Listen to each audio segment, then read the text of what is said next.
I saw this video that was going around Twitter and I almost didn't believe it, and I went and did some research for myself. There is a group of Israelis, Israel, might as well be raiding. They're raiding Europe and bringing aids. Israel raid. Yeah. So it's a group of Israelis that have come to the shores of Europe to welcome invaders, literally. Let's watch some of the footage. Waiting to help them on the beaches of Greece are the last people the Syrians might expect. Volunteers from Israel.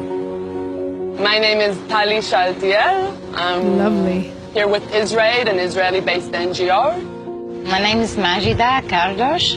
I'm here as a medical team. I work as a nurse. My name is Iris Adler. I live in Tel Aviv. I just finished med school in Tel Aviv University.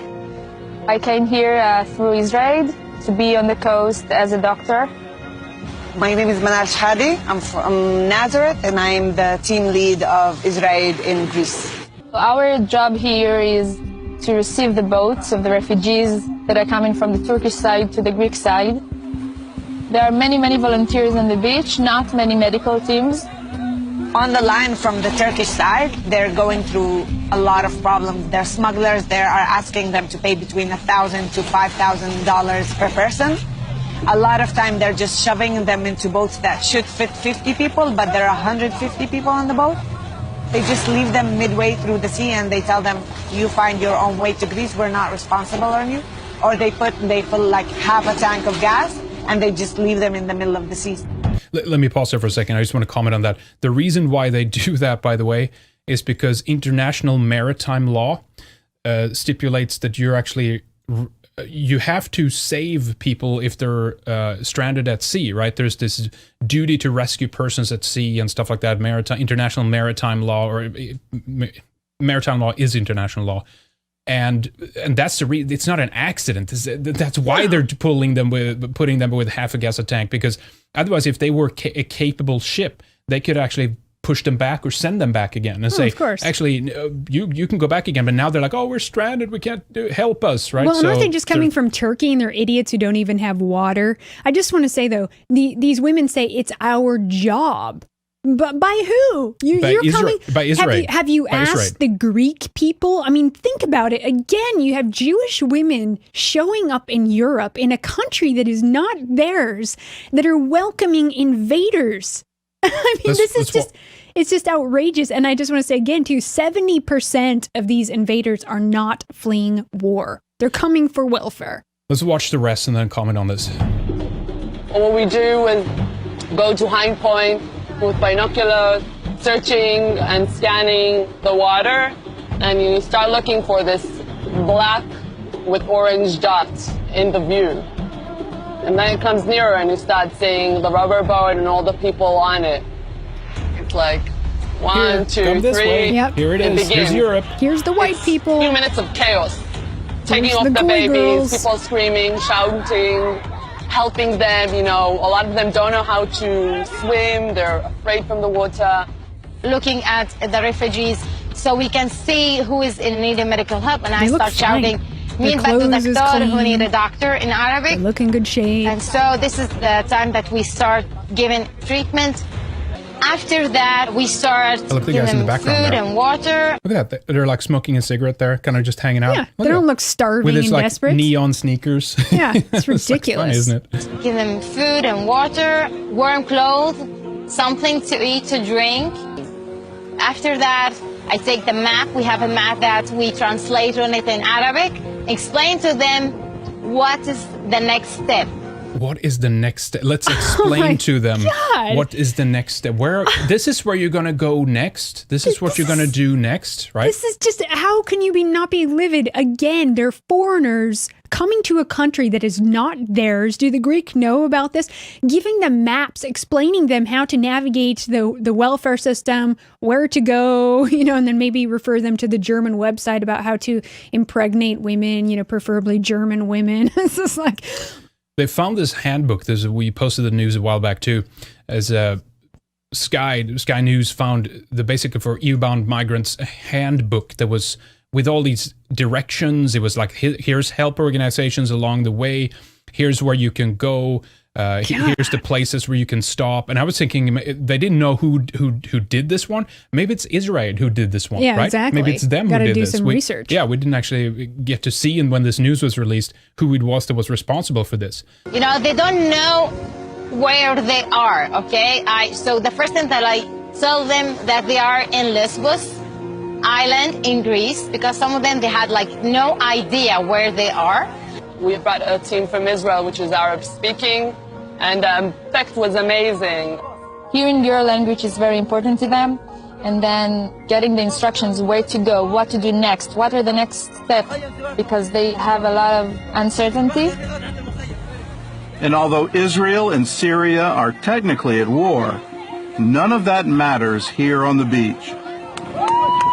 Usually when they get to the beach, they're just happy to see people waiting for them. It's a big party, you know? Gonna make it to Europe after Giving all. them help and food and clothes and medical Why don't they treatment do this if to they need. Palestinian refugees? Why don't Sometimes they they build realize who we camps for are them and and help they're them? just happy to see us and they hug us and kiss us, and it's very exciting. Men kissing me like I'm their daughter, you know, on the forehead, saying thank you, saying that I would never have thought that I'm going to receive treatment or be able to speak from an Israeli doctor or share my story with an Israeli. So okay, let's just really get into the nitty gritty so of this. mad when I see this. Yep, I know. It's so okay. Let's put it in context.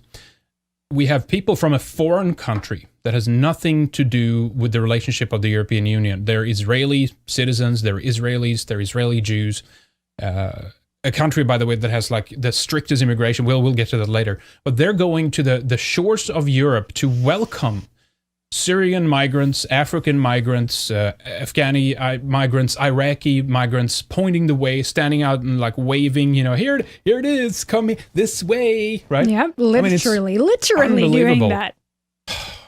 Yeah, it's like let's go to Israel. I said this on Twitter. Let's get a good group together, go to Israel, start up some aid, you know, and then welcome all the non-Jews, the Arabs, the Africans. Why can't we do that? What would happen then? How about we go there and set up aid for the Palestinians? And why aren't these women doing that if they claim that, we're in such a good relationship with Muslims? Just don't why focus aren't on they that. doing No, anything just- there in Israel? Just let's not even talk about that, right? Israel, right? The Zachariah Zevi, the founder and the CEO. He's like a guy speaking at APAC, you know, meetings and stuff like that. The guy who's the director. They love Israel, no problem whatsoever. They're getting tons of money from other, you know, rich and powerful Jewish Even though donors. AIPAC is starting the wars that are creating this whole cycle? And then you come back full cycle around again where you realize, okay, that is the point. Yeah. That's what they want to do. Tons of Jewish right? orgs behind this particular Israel aid, you know? Yeah. I mean, really, we must have our own guards at these borders and scare away these ships when they come. Tell them return or die. Could you imagine if we Shoot did? See, their boats. this is the thing. If we would have gone to Israel and done something like this, there would be military descending on us in 10 minutes. Yeah. We probably wouldn't even make it there, to be yeah. honest, of invading their space, right? How are these people coming here? Are they getting a flight ticket? Then how long can they stay? Where are they staying? This is obviously, there's not a hotel right next by. This is very organized, very planned. They have food, they have water, they have blankets, they have medicine, they have tons of people working for them here. They have translators into Arabic. I mean, this is a huge operation. You just don't do that. And do they go home in the afternoon somewhere or like to a hotel? What times are they there?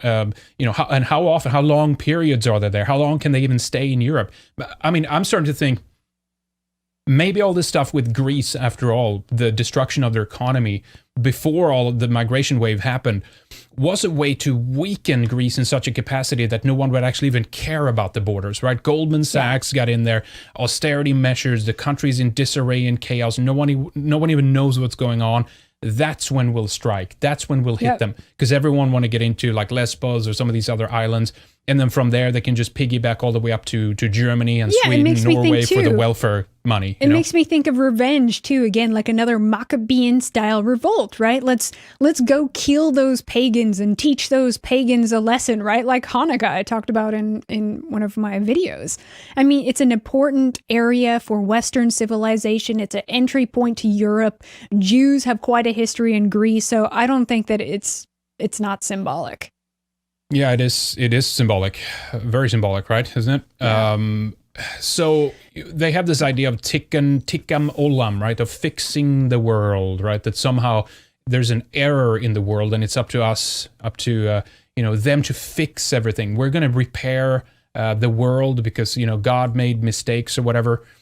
And this is the shape that it takes. I mean, they're getting praised in the international media, these groups helping, but again, without people realizing, it's actually a huge strategy behind this to bring in more migrants into Europe to destroy them ethnically, right?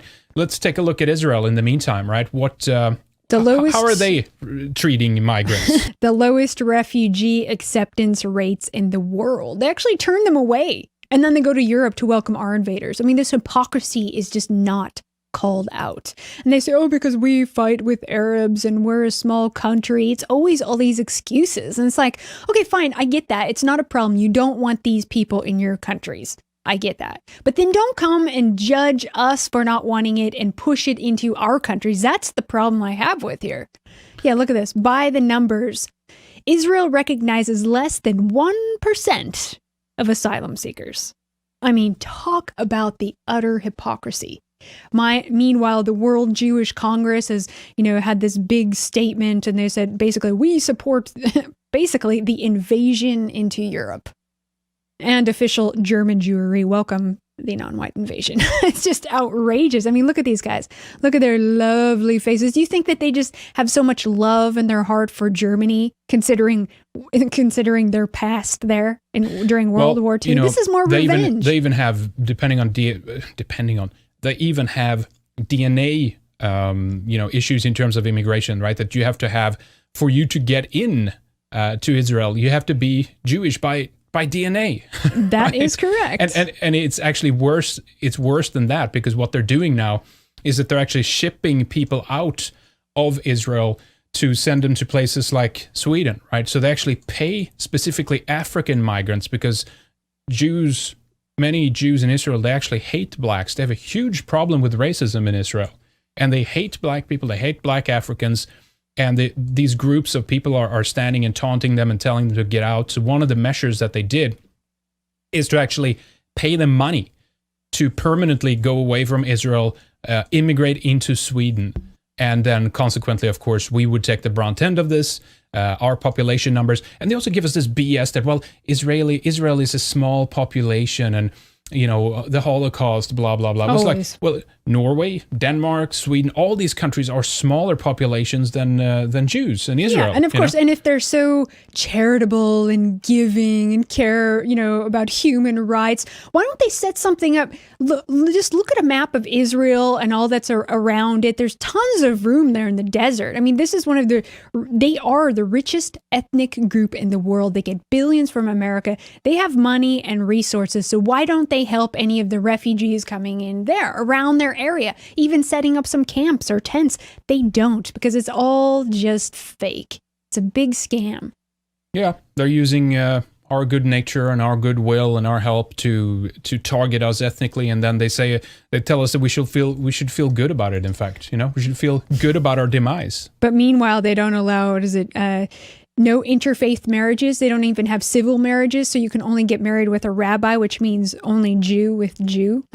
Yeah, that's what I said. It was like, well, the immigration is by DNA tests, but then you have encouragements. I even think that there was this one story when Bar Raffaeli or something, some Israeli model was going to potentially marry Leo DiCaprio, and it was rabbis writing letters to her urging her not to do that. Yeah. Don't mix with the goy, That's right. I think that's funny.